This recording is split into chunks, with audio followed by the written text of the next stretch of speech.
C'est un petit coup de poignard dans le cœur à chaque fois que je lance ce genre de vidéo. Je pense que c'est un vrai professionnel. Malheureusement, comme le grand public ne sait pas du tout ce qu'on fait, montrer des images comme ça présente un risque. Les gens vont se dire voilà, ça a l'air facilement reproductible. C'est pas le cas. Il faut des années d'études et des années de pratique avant de pouvoir atteindre ce niveau de confiance quand on travaille sur une œuvre.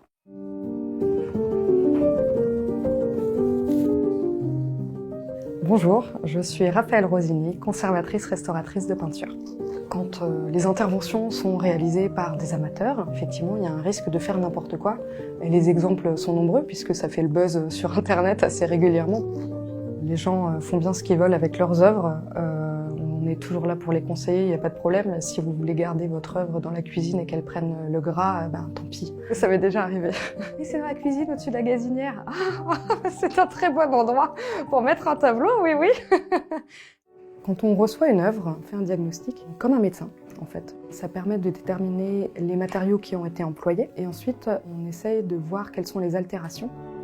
Les premières étapes, c'est de la conservation. En peinture, par exemple, ça va être ce qui touche le support. Quand il y a des grandes déchirures, quand il y a des fentes dans le bois, etc. Quelqu'un d'autre pourra s'occuper de l'esthétique plus tard. L'important, c'est que l'objet puisse être transmis. Le dévernissage, c'est vraiment une étape délicate.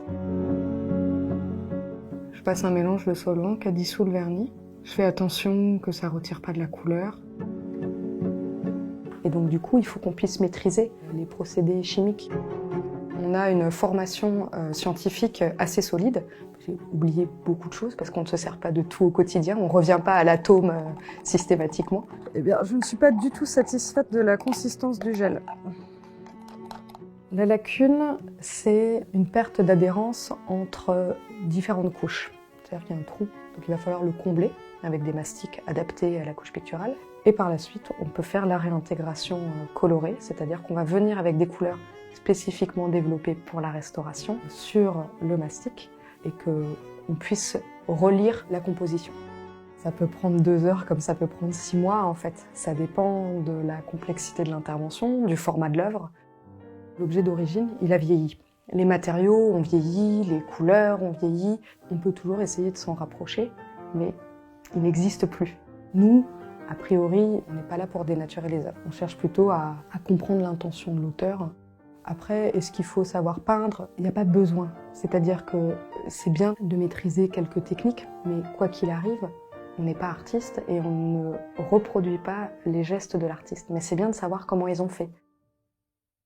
L'approche de la conservation-restauration, elle est minimaliste. Les matériaux qu'on pose vont forcément vieillir, pas de la même manière que l'œuvre, et donc du coup, il faut que quelqu'un puisse venir les retirer derrière. On va pas se mentir, c'est une prestation de service de luxe. On est une profession rare, on est 1500 en France, toutes spécialités confondues, donc évidemment, ça coûte de l'argent. Évidemment, mais c'est un investissement qu'on a envie de faire. Forcément, le petit tableau de famille, il vaut pas beaucoup d'argent et probablement que la restauration va coûter plus cher que la valeur de l'œuvre. Mais c'est pas très grave en fait.